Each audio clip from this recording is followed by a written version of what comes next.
మంచితనం news bulletin ముందుగా headlines చూద్దాం. సీఎం రేవంత్ రెడ్డిపై కేటీఆర్ తీవ్ర విమర్శలు. సీఎం అవగాహన రాహిత్యంతో మాట్లాడితే ఎలా అని ప్రశ్న. అదానికి కేంద్రం ఇచ్చిన ప్రాజెక్టులను తమకు ఆపాదిస్తున్నామని ఆగ్రహం. చిట్టినాయుడి చిప్ దొబ్బినట్లుగా ఉందని ఎద్దేవా.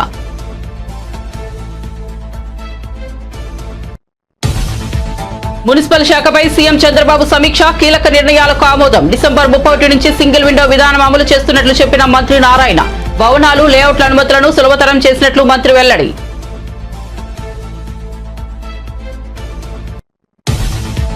అదాని సంస్థతో వైసీపీ ప్రభుత్వం ఒప్పందం చేసుకుందని నిరూపిస్తే నేను దేనికైనా సిద్ధమన్న గుడివాడ అమర్నాథ్.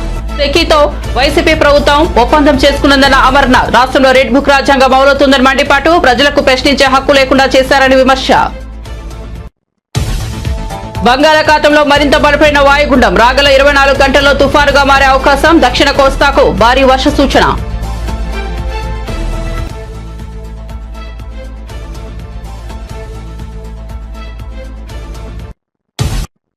ఇక వార్త వివరాల్లోకి వెళ్తే తెలంగాణ ముఖ్యమంత్రి రేవంత్ రెడ్డిపై బీఆర్ఎస్ వర్కింగ్ ప్రెసిడెంట్ కేటీఆర్ తీవ్ర స్థాయిలో మండిపడ్డారు. అదానికి తాము కొన్ని ప్రాజెక్టులు కట్టబెట్టినట్లు ముఖ్యమంత్రి అవాస్తవాలు చెప్పారన్నారు. సీఎం అవగాహన రాహిత్యంతో మాట్లాడితే ఎలా అని ప్రశ్నించారు. అదాని కొన్ని ప్రతిపాదనలను తమ ముందుకు తీసుకొస్తే నాటి సీఎం కేసీఆర్ తిరస్కరించారన్నారు. అదానికి తాము రెడ్ సిగ్నల్ చూపిస్తే రేవంత్ రెడ్డి మాత్రం రెడ్ కార్పెట్ వేస్తున్నారని ఆరోపించారు. హైదరాబాద్ లో నిర్వహించిన మీడియా సమావేశంలో ఆయన మాట్లాడుతూ రేవంత్ రెడ్డి ప్రెస్ మీట్ అంతా నిరాశ నిస్పృహతో కనిపించిందని ఎద్దేవా చేశారు. రాహుల్ గాంధీతో తిట్లు పడిన తరువాత వెనక్కి తగ్గాల్సి వస్తుందన్న బాధతో తనను కూడా ఇష్టం వచ్చినట్లు తిట్టారన్నారు. రేవంత్ రెడ్డికి ఆయన అనుకున్న ముఖ్యమంత్రి పదవి వచ్చిందని ఇక కావాల్సినంత దోపిడీ జరుగుతోందన్నారు. అయినప్పటికీ తమను ఎందుకు తిడుతున్నారో అర్థం కావడం లేదన్నారు. నాకు బాగా గుర్తుంది, నా నియోజకవర్గమైన సిరిసిల్లలో ఎల్లారెడ్డిపేట గ్రామానికి సంబంధించి ఒక బాబు ఇట్లాగే గురుకుల పాఠశాల కోరుట్లలో చనిపోతే నేను పోయి ఆ కుటుంబాన్ని ఆ తల్లిదండ్రిని పరామర్శించి వచ్చిన. ఆ తల్లి ఆ రోజు నాకు చెప్పిన మాట, నాకు జరిగిన క్షోభ ఇంకెవరికి జరగకూడదన్నా, దయచేసి ప్రభుత్వం మీద పోరాడండి, ప్రభుత్వాన్ని ప్రశ్నించండి అన్నారు. మేము ప్రభుత్వాన్ని ప్రశ్నిస్తూనే ఉన్నాం, నిలదీస్తూనే ఉన్నాం, ప్రభుత్వానికి తన బాధ్యతను గుర్తు చేస్తూనే ఉన్నాం. కానీ ప్రభుత్వం ఇప్పటి వరకు కనీసం గురుకుల పాఠశాలల్లో ఉండే పరిస్థితుల పట్ల ముఖ్యంగా ముఖ్యమంత్రి రేవంత్ రెడ్డి ఈ రోజు వరకు ఒక సమీక్షా సమావేశాన్ని కూడా నిర్వహించని మాట వాస్తవం. అందుకే ఆ 48 మంది పిల్లలు ఎవరైతున్నారో వారి మృతికి ఖచ్చితంగా ఈ రాష్ట్ర ప్రభుత్వమే బాధ్యత తీసుకోవాలి. రేపు శాసనసభ సమావేశాల్లో కూడా ఆ పిల్లల కుటుంబాల తరపున, ఇంకా లక్షలాదిగా ఉన్న పేద పిల్లల కుటుంబాల తరపున ప్రభుత్వాన్ని తప్పకుండా నిలదీస్తాం. ప్రభుత్వాన్ని తప్పకుండా ఈ విషయంలో శాసనసభలో కూడా 100% చీల్చి చెండాడుతామనే మాట కూడా మీకు నేను తెలియజేస్తా ఉన్నాను.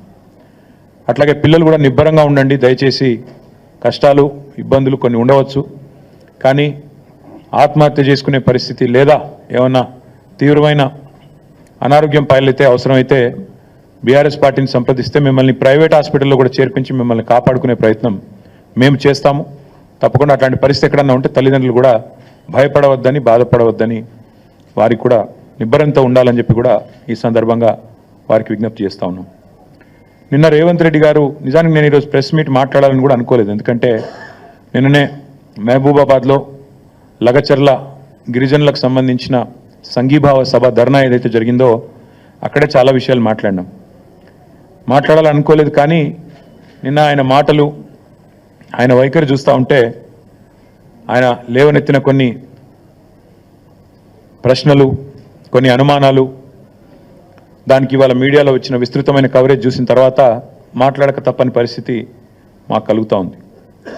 ఎట్లా ఉంది ఈరోజు అంటే, నిజంగా చూస్తూ ఉంటే ఆయన ప్రెస్ మీట్ చూస్తే అసహనము, ఫ్రస్ట్రేషను, ఒక నిస్పృహ, అంటే నేను వెనక్కి తగ్గాల్సి వచ్చింది అనే ఒక ఈగోయిజము, రాహుల్ గాంధీతో తిట్లు పడ్డ తర్వాత, ఢిల్లీకి వెళ్ళి మొట్టికాయలు పడ్డ తర్వాత సహజంగానే ఉండే కోపం అవన్నీ వెలగక్కి నన్ను కూడా పర్సనల్గా నానా బూతులు తిట్టినాడు.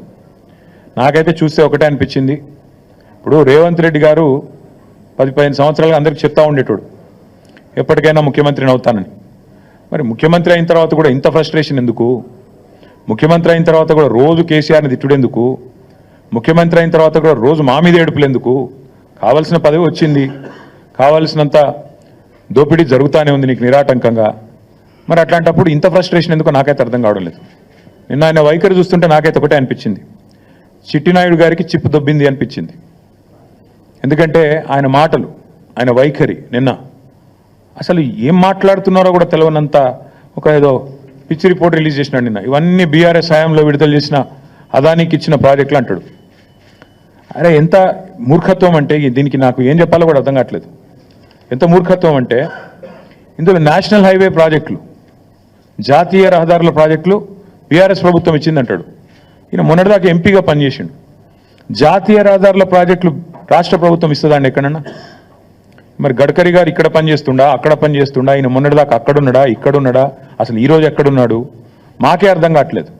అంటే ఇంత మూర్ఖంగా, ఇంత మొండిగా ప్రజల యొక్క తెలివితేటల్ని తక్కువ అంచనా వేసి నోటికొచ్చినట్టు వాగుతాను.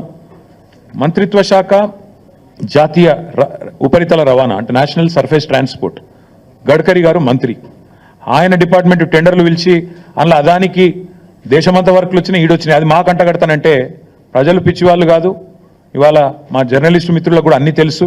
ఏదో నువ్వు చెప్తున్నావు కాబట్టి వింటున్నారు, కానీ నిజానికైతే అప్పుడే ప్రశ్నించాలా మీరు కూడా. సార్ అవి జాతీయ రహదారులు కదా అని అడగలేదు ఎవరు, కాబట్టి ఇప్పుడు నేను చెప్తున్నా. రెండవది రక్షణ శాఖకు సంబంధించి అసలు మాకు చాలా ఆశ్చర్యంగా ఉంది. రక్షణ శాఖ రాష్ట్ర ప్రభుత్వ ఆధీనంలో ఉంటుందండి. రాజ్నాథ్ సింగ్ గారు ఏం చేస్తున్నారు మరిగా? రక్షణ శాఖ మంత్రి ఆయనకు ఎందుకు మరి? అంటే ఎంత మూర్ఖత్వం అంటే మాట్లాడితే కనీసం కొద్దిగా సోయి లేదు, ఏమి లేదు. ఇంకోటి 750 kV ట్రాన్స్మిషన్ లైన్ ప్రాజెక్టు, ఇది కూడా మాది కాదు, సెంట్రల్ గ్రిడ్ ఇది. అరే ఇవన్నీ గింత పిచ్చిగా, గింత మూర్ఖత్వంగా, గింత అవగాహన రాహిత్యంతో ముఖ్యమంత్రి మాట్లాడితే ఆయన ఏమనాలా చిప్పు దొబ్బిందని పోతే నేను దయచేసి నేను మీడియా మిత్రులను కూడా కోరుతా ఉన్నా, ఏది పడితే అది ముఖ్యమంత్రి నోట్లోంచి రాగానే అవేం భగవద్గీత అయిపోదు, అందులోకి వచ్చేటి శ్లోకాలు అయిపోవు. ఓటు ద్వారా రాజ్యాంగాన్ని కాపాడుకోగలుగుతున్నాం. ఎవరైనా రాజ్యాంగాన్ని దుర్వినియోగం చేస్తే ఓటుతో ప్రజలు సమాధానం చెబుతారని హెచ్చరించారు ఆంధ్రప్రదేశ్ ముఖ్యమంత్రి నారా చంద్రబాబు నాయుడు. ఏపీ సెక్రటేరియట్ లో 75వ రాజ్యాంగ దినోత్సవ వేడుకలు నిర్వహించారు. ఈ కార్యక్రమంలో సీఎం చంద్రబాబు, మంత్రులు నారా లోకేష్, పొంగూరు నారాయణ, సవిత, ఏపీసీఎస్ నీరబ్ కుమార్ ప్రసాద్, వివిధ శాఖల చీఫ్ సెక్రటరీలు తదితరులు పాల్గొన్నారు. ఈ సందర్భంగా సీఎం చంద్రబాబు మాట్లాడుతూ రాజ్యాంగాన్ని ఆమోదించిన రోజును కూడా మనం జరుపుకుంటున్నాం. అన్ని మతాల వారి మత పూజలు, ప్రార్థనలు చేస్తారు. అలాగే మన రాజ్యాంగం అన్ని మతాలకు పవిత్ర గ్రంథమని స్పష్టం చేశారు. వినూత్న భావనతో ఆలోచించడం మానేశాం. చాలా దశాబ్దాలు మనం ఆధారపడేవారుగానే ఆలోచించాం. రాజ్యాంగం రాసుకోవడం చేతనవుతుందా అని వ్యవహరణ చేసిన రోజు నుంచి రాజ్యాంగం రచించుకున్నామన్నారు. రాజ్యాంగాన్ని సమర్పించిన రోజు ఈ రోజైనా మనం అందరం కూడా జనవరి 26 నుంచి మన రాజ్యాంగాన్ని పరిరక్షించుకున్న దినోత్సవంగా మనం ముందుకు పోతూ వచ్చాం. అయితే ఈరోజు మనం దీన్ని ఒక 2 అకేషన్లో గుర్తు చేసుకుంటున్నాం. స్వాతంత్ర దినోత్సవం జరుపుకుంటున్నాం. మొన్నటి వరకు జనవరి 26 రిపబ్లిక్ డే మాత్రం జరుపుకున్నాం. ఎన్డీఏ గవర్నమెంట్ వచ్చిన తర్వాత రాజ్యాంగాన్ని ఆమోదించిన రోజు కూడా మనం జరుపుకోవాలని నిర్ణయించడం అనేది చాలా ముఖ్యం. రాజ్యాంగాన్ని ఇప్పుడు మన అందరం కూడా మన మైండ్ని కంట్రోల్ చేయాలన్నా, కండిషన్ చేయాలన్నా, ఏ రిలీజన్ సంబంధించి ఆ రిలీజన్ రిమైండర్ కింద చేసుకుంటూ వస్తున్నాం. హిందువులు చూస్తే దేవాలయాలు పోతారు, భగవద్గీతను ప్రాక్టీస్ చేస్తారు. క్రిస్టియన్స్ని చూస్తే చర్చిలకు పోతారు, అక్కడి నుంచి ఏదైతే బైబిల్ ఉందో బైబిల్ని చేస్తారు. ముస్లిమ్స్ని చూస్తే ఎక్కడ మసీదుకి వెళ్ళి ప్రతి వారం కూడా మసీదుకి వెళ్ళి అదే సమయంలో ఖురాన్ని ప్రాక్టీస్ చేస్తూ ఉంటారు. అలాంటిదాన్ని మనం కూడా ఆలోచించాల్సింది. భారత రాజ్యాంగం అన్ని మతాలకు, అన్ని ప్రాంతాలకు, అందరికి కూడా ఒక పవిత్రమైన గ్రంథం ఇది. ఆ స్ఫూర్తిని కూడా ఒకసారి గుర్తు చేసుకోవాల్సిన అవసరం ఉంది. ఆ రోజు బ్రిటిష్ పాలకులు వచ్చినప్పుడు భారతదేశంలో వ్యాపారం కోసం వచ్చి అక్కడి నుంచి దేశాన్ని మొత్తం హస్తగతం చేసుకుంటూ పరిపాలన వాళ్ళు సాగించారు. మనమందరం కూడా ఒక వినూత్నమైన భావంతో ఎప్పటికప్పుడు ఆలోచించడం కూడా మానేశాం. ఆ క్రమంలో మనం చూస్తే ఎన్నో అవమానాలు మరెన్నో అరాచకాలు.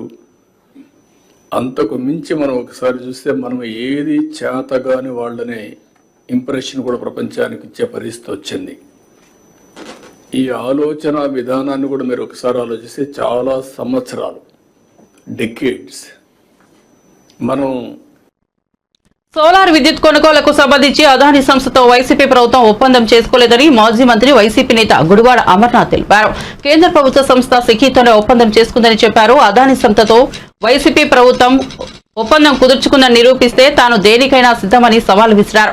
కూటమి ప్రభుత్వంలో అంబేద్కర్ రాజ్యాంగం అమలు కావడం లేదని, నారా లోకేష్ రాసిన రెడ్ బుక్ రాజ్యాంగం అమలవుతోందని అమర్నాథ్ చెప్పారు. రాష్ట్రంలో ప్రజలకు ప్రశ్నించే హక్కు లేకుండా చేశారని మండిపడ్డారు. వైసీపీ ప్రభుత్వ హయాంలో ఎన్నో కార్యక్రమాలను అమలు చేశామని చెప్పారు. విజయవాడ నడిబొడ్డున అంబేద్కర్ విగ్రహాన్ని జగన్ ఏర్పాటు చేశారని తెలిపారు. రైల్వే భవనాల నిర్మాణానికి తమ ప్రభుత్వం 52 ఎకరాలను కేటాయించిందని చెప్పారు. ఏపీ ముఖ్యమంత్రి చంద్రబాబు మున్సిపల్ పట్టణ అభివృద్ధి శాఖపై సమీక్ష నిర్వహించారు. పట్టణ ప్రణాళిక విభాగంలో సంస్కరణ అమలుపై అధికారులు సమర్పించిన నివేదికలను సమీక్షించిన సీఎం చంద్రబాబు కీలక నిర్ణయాలకు ఆమోదం తెలిపారు. సమీక్ష అనంతరం మున్సిపల్ శాఖ మంత్రి పొంగూరు నారాయణ మీడియా సమావేశంలో వివరాలను వెల్లడించారు. అధికారులు 7 బృందాలుగా 10 రాష్ట్రాల్లో పర్యటించి ఆయా చోట్ల పట్టణ ప్రణాళిక విభాగాల్లోని ఉత్తమ విధానాలను ఈ నివేదికలో పొందుపరిచామని చెప్పారు. 5 అంతస్తుల వరకు నిర్మాణాలకు లైసెన్స్డ్ సర్వేయర్ ద్వారా అనుమతులిచ్చే కొత్త విధానాన్ని మొదటిసారి ప్రవేశపెట్టినట్లు మంత్రి తెలిపారు. దీనివల్ల 95% మంది ప్రజలకు అనుమతుల కోసం పట్టణ స్థానిక సంస్థల కార్యాలయాల చుట్టూ తిరిగే బెడద తప్పుతుందన్నారు. భవనాలు లేఅవుట్ల అనుమతులకు డిసెంబర్ 31 నుంచి సింగిల్ విండో విధానం అమలు చేయనున్నామని చెప్పారు. ఆ లైసెన్స్డ్ సర్వేయర్ యొక్క లైసెన్స్ పర్మనెంట్గా క్యాన్సిల్ చేస్తారు, క్రిమినల్ కేసులు పెడతారు. ఈ 2 క్లాజెస్తో 15 మీటర్లు అంటే దాదాపు 5 అంతస్తులు కట్టుకునే అపార్ట్మెంట్ వాళ్ళందరికీ కూడా ఇబ్బంది లేకుండా చేసి దానికి యాక్చువల్గా ఈరోజు ముఖ్యమంత్రి గారు దాన్ని అనుమతి ఇచ్చాడు. ఇది కొన్ని రాష్ట్రాల్లో ఉంది, హర్యానా, ఢిల్లీ, గుజరాత్, ఈ రాష్ట్రాల్లో 15 మీటర్లు ఉంది. ఒరిస్సా, మహారాష్ట్రలో 10 మీటర్స్ ఉంది, కర్ణాటకలో ఇలాంటి ప్రొవిజన్. సరే, మనం కూడా 15 మీటర్ల వరకు ఇవ్వడం జరిగింది. ఇది మేజర్. దీనివల్ల దాదాపు 95% ఆఫ్ ది హౌసెస్ కట్టుకునే వాళ్ళకి ఆఫీసుల చుట్టూ తిరగకుండా, మున్సిపల్ ఆఫీస్ చుట్టూ తిరగకుండా వాళ్ళ లైసెన్స్డ్ సర్వేయర్స్ ప్లాన్ని డిజైన్ చేసి స్టాంప్ వేసి ఆన్లైన్లో కానీ ఇన్పుట్ చేస్తే దట్ ఈస్ సఫిషియంట్. అలాంటి మేజర్ డెసిషన్ ఒకటి ఈరోజు తీసుకోవడం జరిగింది. రెండవది, ఇన్ని రోజులు ఒక ప్లాన్ అప్లై చేయాలంటే వాళ్ళు రెవెన్యూ డిపార్ట్మెంట్ పోయి నాలా సర్టిఫికేట్ తెచ్చుకోవాలి. ఒక లేఅవుట్ అంటే అనేసి తెచ్చుకోవాలి. దానికి ఒక 15 రోజుల నుంచి నిలబడుతుంది. తర్వాత రిజిస్ట్రేషన్ డిపార్ట్మెంట్కి పోయి టీడీఆర్ వాటికంటే ఆ వాల్యూ ఎంత ఉందో తెలుసుకోవాల్సి వస్తుంది. దానికి కొద్ది రోజులు పడుతుంది. ఈసీలు తెచ్చుకోవడానికి వాళ్ళ చుట్టూ తిరగాల్సి వస్తుంది. అది 15 రోజుల నుంచి నిలబడుతుంది. ఎయిర్పోర్ట్ అథారిటీ ఉంటే హై రైజ్ దగ్గరలో ఎయిర్పోర్ట్ ఉండి హై రైజ్ కట్టాలంటే అక్కడి నుంచి పర్మిషన్కి వాళ్ళ దగ్గర తిరగాల్సి వస్తుంది. ఫైర్ డిపార్ట్మెంట్, మళ్ళీ ఫైర్ డిపార్ట్మెంట్ దగ్గర పర్మిషన్ తెచ్చుకోవడానికి ఒక 1 రోజులు పడుతుంది, 1-2 నెలలు. మైనింగ్ డిపార్ట్మెంట్ దగ్గర పర్మిషన్ తెచ్చుకోవాలా. రైల్వేస్ దగ్గర ఉంటే రైల్వే వాళ్ళ దగ్గర తీసుకోవాలి, రైల్వే ట్రాక్స్ దగ్గర ఉంటాయి. ఇరిగేషన్ కెనాల్స్ పెద్దవి ఉంటే పక్కన తెచ్చుకోవాలి. ఇట్లా డిఫరెంట్ డిపార్ట్మెంట్స్ తెచ్చి వాళ్ళు సబ్మిట్ చేయడానికి దాదాపు 3 నెలల నుంచి సంవత్సరం పడుతుంది. ఇవన్నీ తగ్గించడానికి single window, speed of doing బిజినెస్లో సింగిల్ విండో కింద ఆ డిపార్ట్మెంట్ అందరితో మాట్లాడాం. ఫర్ ఎగ్జాంపుల్ రెవెన్యూ వాళ్ళతో, మినిస్టర్తోనూ, సెక్రటరీతోనూ, కమిషన్తో మాట్లాడాం. వాళ్ళ సర్వర్ని మా యొక్క మున్సిపల్ సర్వర్తో ఇంటిగ్రేట్ చేస్తున్నాం. అదేవిధంగా ఫైర్ వాళ్ళతో మాట్లాడాం, వాళ్ళ సర్వర్ని మున్సిపల్ దాంట్లో ఇంటిగ్రేట్ చేస్తున్నాం. అదేవిధంగా రిజిస్ట్రేషన్ డిపార్ట్మెంట్ వాళ్ళ సర్వర్ని మా సర్వర్తో ఇంటిగ్రేట్ చేస్తున్నాం. ఇట్లా ఈ యొక్క మైనింగ్ డిపార్ట్మెంట్ కానీ అన్ని డిపార్ట్మెంట్లతో, వాళ్ళ యొక్క మినిస్టర్లతో, సెక్రటరీతో, కమిషన్తో మాట్లాడాము. రైల్వే వాళ్ళతో కూడా యాక్చువల్గా వీఆర్ డిస్కసింగ్ యాక్చువల్గా. సో వీటిలో దాదాపు 3-4 డిపార్ట్మెంట్లు అయితే ఆల్మోస్ట్ అయిపోయింది, డిస్కషన్ అయింది, క్లోజ్ అయింది. మిగతా డిపార్ట్మెంట్ మాట్లాడుతున్నాం. ఆ విధంగా అయితే ఏమవుతుందంటే పేమెంట్ ఇప్పుడు మైనింగ్ అయినా కానీ రెవెన్యూకైనా మా పోర్టల్లోని, మున్సిపల్ పోర్టల్లోనే వాళ్ళ అకౌంట్లో కడతారు. వాళ్ళ హెడ్ ఆఫ్ అకౌంట్లో కట్టేస్తే వాళ్ళకి పేమెంట్ పోతుంది. వాళ్ళు యాక్చువల్గా ఒక టైం పెడుతున్నారు, 15 రోజులు 10 రోజులు, లేకుంటే దట్ ఈస్ డీమ్డ్.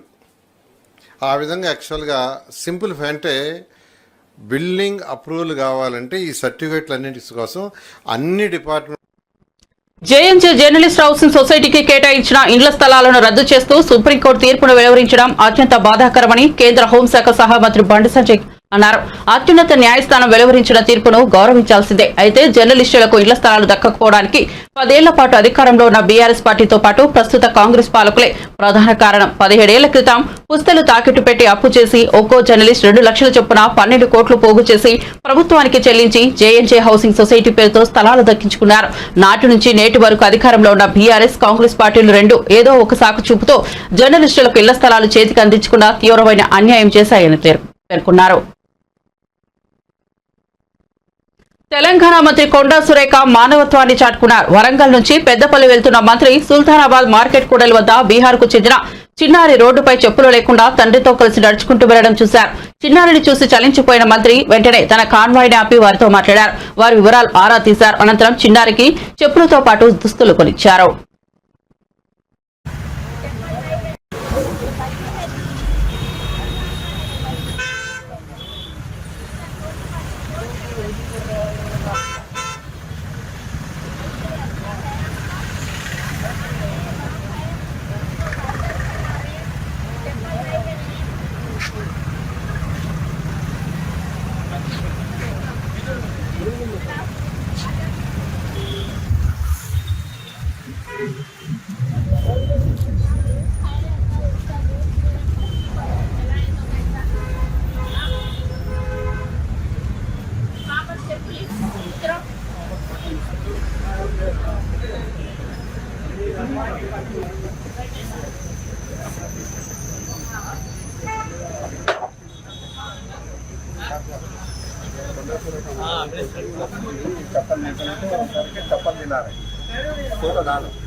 क्या काम करते हैं?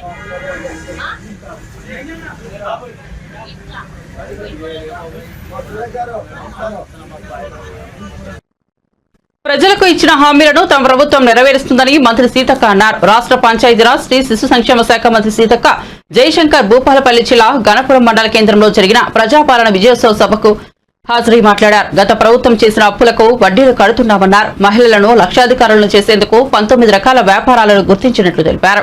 మహిళలు తయారు చేసిన వస్తువులను హైదరాబాద్ శిల్పారామంలో అమ్ముకునే ఏర్పాట్లు చేస్తున్నామన్నారు. ఈరోజు భారతీయులందరికీ కూడా ఆత్మగౌరవంతో తలెత్తుకునే విధంగా భారత రాజ్యాంగాన్ని మరి ఏర్పరచుకున్నటువంటి రోజుగా మనం నిర్వహించుకుంటా ఉన్నాం. డాక్టర్ బిఆర్ అంబేద్కర్ గారు అంటేనే ఐకాన్ ఆఫ్ నాలెడ్జ్. ఆయనకున్నటువంటి గొప్ప మేధస్సు, ఆలోచన, మరి అదే విధంగా అనుభవించినటువంటి కష్టాలు, కన్నీళ్లు అవన్నీ కూడా భవిష్యత్ తరాలు అనుభవించకూడదు, ఆ బాధలు అనుభవించకూడదనే దాన్ని చట్టబద్ధత అంటే హక్కులను చట్టబద్ధం చేసినటువంటి మహనీయుడు. కానీ కొంత ఈ సమాజంలో ఇంకా దుర్మార్గమైనటువంటి వ్యక్తులు ఏం ఆలోచిస్తున్నారంటే భారత రాజ్యాంగం అంటే కేవలం ఎస్సీ ఎస్టీలకే ఉపయోగపడుతుందని. కానీ ఎస్సీ ఎస్టీలకు రిజర్వేషన్స్ తో పాటు భారతీయులందరి యొక్క మనుషులు అనేటువంటి వాళ్ళందరి యొక్క హక్కులను కాపాడేది భారత రాజ్యాంగం. అంత గొప్ప రాజ్యాంగాన్ని ఇచ్చినటువంటి మహనీయుడు డాక్టర్ బిఆర్ అంబేద్కర్ గారు.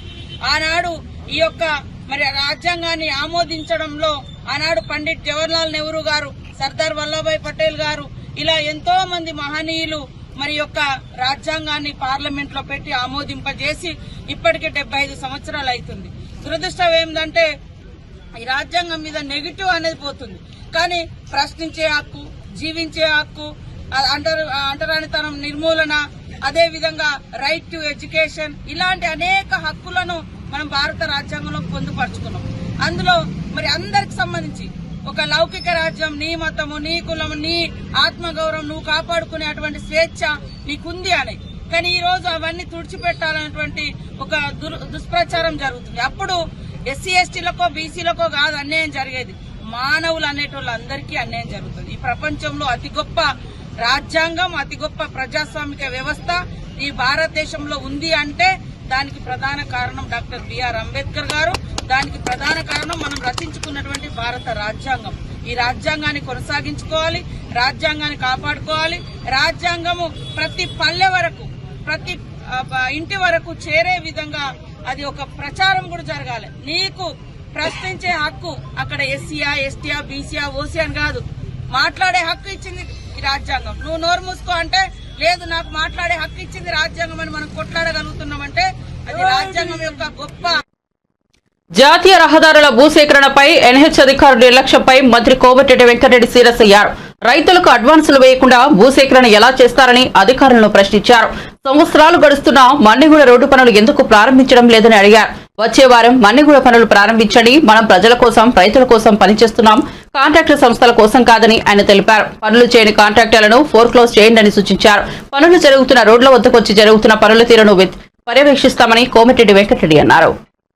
నల్గొండలో దాదాపు 30-40 లక్షల మంది, ఒకవైపు కింద ఫ్లోరైడ్, పైన 1 కోటి మంది హైదరాబాద్కి వెళ్ళి వచ్చే డ్రైనేజ్ కానీ, ఇండస్ట్రీస్ వేస్టేజ్ కానీ, దాంతో రంగారెడ్డి, నల్గొండ పూర్తిగా ఎన్నో రోగాలు, తెలియని రోగాలు వస్తున్నాయి. క్యాన్సర్ కానీ, కాళ్ళ నొప్పులు కానీ, రకరకాల రీసెర్చ్ చేసిన వాళ్ళు చెప్తున్నారు. ఇంత ప్రమాదకరమైన నది ఎక్కడ లేదని చెప్పి ప్రపంచంలో అందరూ చెప్తున్న మేధావులు చెప్తుంటే మన ఎన్నికల ముందు హామీ ఇయ్యలే. కానీ ప్రజల ఆరోగ్యం ముఖ్యం కాబట్టి ఆ కార్యక్రమాన్ని తీసుకున్నాం. నల్గొండ జిల్లా ప్రజలందరికీ కూడా ఒకటే మాటిస్తున్నాం, జరిగింది ఇంకా 10 మాసాలే, 11వ మాసంలో ఉన్నాం. అందులో 3 నెలలు ఎలక్షన్ కోడ్ వచ్చింది. మిగిలిన 8 మాసాలనే ఇప్పుడు కళాకారులు కానీ, మా ఎంపీ గారు కానీ, ఎమ్మెల్యేలు కానీ చేసిన పథకాలు చెప్పారు. కలెక్టర్ గారు క్లియర్ గా అన్ని ఎక్స్ప్లెయిన్ చేశారు. నేను ఒక్కటే పాటిస్తున్న మంత్రిగా జిల్లాకు చెందిన శాసనసభ్యులు, 2 పార్లమెంటులు సభ్యులతో సహకారం, మరొక సీనియర్ మంత్రి ఉత్తమ్ కుమార్ రెడ్డి గారి సహకారంతో, రేవంత్ రెడ్డి గారి నాయకత్వంలో ఎస్ఎల్బిసి సొరంగం నుంచి మొదలు పెట్టుకొని శివన్నగూడెం కానీ, బ్రాహ్మణవెల్లి ప్రాజెక్టు కానీ, ఇంకా మిగిలిపోయిన బుర్యాని కాలువ, ధర్మారెడ్డి కాలువ, పిల్లాయిపల్లి కాలువలతో పాటు ప్రతి గ్రామానికి డాంబర్ రోడ్డు మండల హెడ్ క్వార్టర్ ఉండే వరకు, మండల హెడ్ క్వార్టర్కి వెళ్ళి జిల్లా హెడ్ క్వార్టర్కు డబుల్ రోడ్ వేసే విధంగా మా కార్యక్రమాలు రాబోతున్నాయని చెప్పి కూడా మీ అందరికీ కూడా తెలియజేసుకుంటున్నాం. మొన్ననే క్యాబినెట్ లో ముఖ్యమంత్రి గారు నిర్ణయం తీసుకున్నారు, రాష్ట్రంలో రోడ్లన్నీ కూడా. మరోసారి ఈవీఎంల ట్యాంపరింగ్ వ్యవహారం దేశవ్యాప్తంగా హాట్ టాపిక్ అయింది. ఓవైపు బ్యాలెట్ విధానం పునః ప్రవేశపెట్టాలని దాఖలైన పిటిషన్ను సుప్రీంకోర్టు తిరస్కరించగా, మరోవైపు ఇదే బ్యాలెట్ విధానంపై AICC chief Mallikarjuna Kharge hot comments చేశారు. ఎన్నికల నిర్వహణకు ఈవీఎంలు వద్దని స్పష్టం చేశారు. రాజ్యాంగ దినోత్సవం సందర్భంగా ఢిల్లీలో నిర్వహించిన సంవిధాన్ రక్షక్ అభియాన్ కార్యక్రమంలో ప్రసంగించిన ఖర్గే బ్యాలెట్ పేపర్లే కాంగ్రెస్ పార్టీ కోరుకుంటోందని వెల్లడించారు. బీజేపీ రాజ్యాంగాన్ని పొగుడుతూనే లోలోపల వారు రాజ్యాంగాన్ని నాశనం చేయాలని చూస్తున్నారని ఆరోపించారు. ప్రజాస్వామ్యాన్ని రాజ్యాంగంగా పరిరక్షించేందుకు రాహుల్ గాంధీ భారత్ జోడో యాత్ర చేపట్టారని తెలిపారు.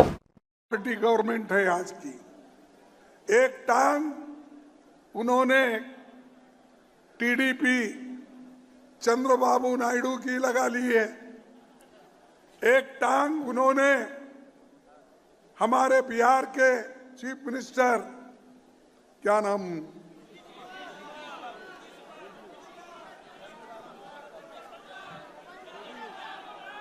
तो उनकी टांग लगा लिए है.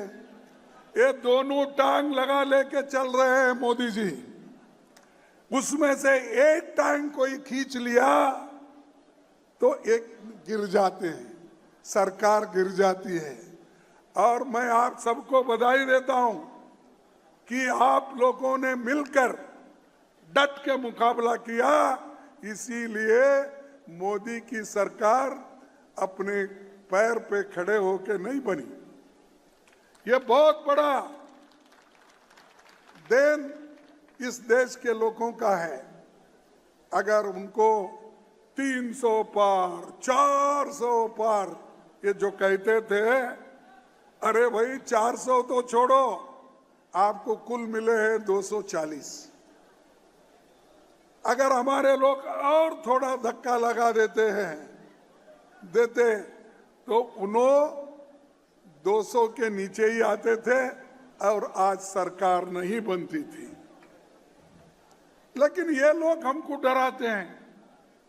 जिनको संविधान का फायदा हुआ, जिनको संविधान से सब कुछ मिला, वो लोग हमको ये कहते हैं सब कुछ हमने बनाया, और सुबह शाम तक देश का काम करने का छोड़ के ये गांधी फैमिली, वो गांधी फैमिली के कोई लोग 1989 से कोई चीफ मिनिस्टर बना, कोई प्रधानमंत्री बना, कोई मिनिस्टर बना, कुछ भी नहीं, फिर भी उनको गालियां देते। ये कमजोरी बीजेपी की है, ये कमजोरी मोदी की है। उनके पास वो इतना डरते हैं गांधी का नाम लेते ही, क्योंकि राहुल गांधी जी जो है वो बोलते हैं। इसीलिए आज और एक डर उनमें पैदा हुआ, वो है जातीय जनगणना। जातीय जनगणना अगर हुआ तो सब తెలంగాణ నేతలతో తిరుమల తిరుపతి దేవస్థానం చైర్మన్ బీఆర్ నాయుడు వరుసగా భేటీ అవుతున్నారు. ఇటీవలే ముఖ్యమంత్రి రేవంత్ రెడ్డి కేటీఆర్ ను కలిసిన ఆయన ప్రస్తుతం బీఆర్ఎస్ నేత సిద్దిపేట ఎమ్మెల్యే హరీష్ రావుతో భేటీ అయ్యారు. హైదరాబాద్ లోని హరీష్ రావు నివాసంలో సమావేశమయ్యారు. ఈ సందర్భంగా టీటీడీ చైర్మన్ గా బాధ్యతలు స్వీకరించిన బీఆర్ నాయుడిని శాల్వాతో సత్కరించి హరీష్ రావు శుభాకాంక్షలు తెలిపారు. మీడియా రంగంలో సుదీర్ఘ కాలంగా విశేష సేవలు అందించిన నాయకుడికి తిరుమల శ్రీవారికి సేవ చేసే భాగ్యం పొందడం అదృష్టమని హరీష్ రావు అన్నారు. తిరుమల ఆలయ అభివృద్ధి కోసం మరింత కృషి చేస్తారని విశ్వాసం వ్యక్తం చేశారు. తెలంగాణ నుండి పెద్ద సంఖ్యలో భక్తులు తిరుమలలో స్వామివారి దర్శనం కోసం వస్తున్నందున తెలంగాణ శాసనసభ్యులు, శాసనమండలి సభ్యుల సిఫారసు లేఖలను పరిగణలోకి తీసుకోవాలని హరీష్ రావు కోరారు.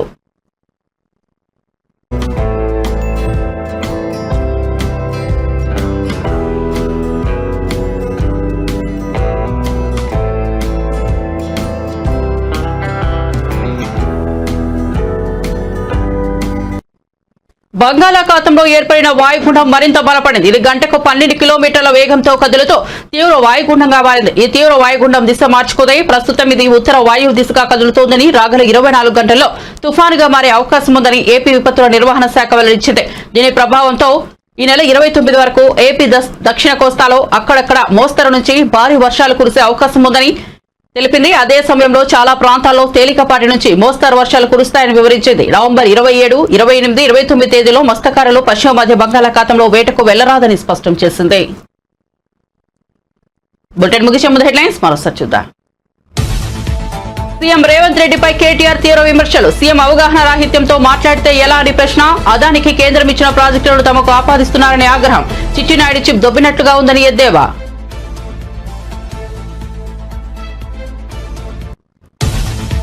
మున్సిపల్ శాఖపై సీఎం చంద్రబాబు సమీక్ష. కీలక నిర్ణయాలకు ఆమోదం. డిసెంబర్ 30 నుంచి సింగిల్ విండో విధానం అమలు చేస్తున్నట్లు చెప్పిన మంత్రి నారాయణ. భవనాలు, లేఅవుట్ల అనుమతులను సులభతరం చేసినట్లు మంత్రి వెల్లడి.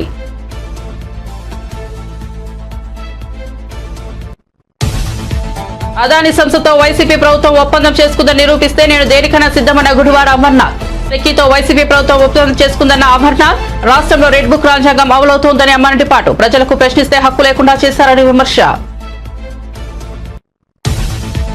బంగాళాఖాతంలో మరింత బలపడిన వాయుగుండం. రాగల 24 గంటల్లో తుఫానుగా మారే అవకాశం.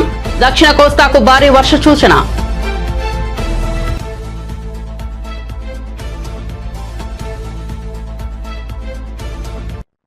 మరిన్ని అప్డేట్స్ కోసం చూస్తూనే ఉండండి మంచితనం న్యూస్.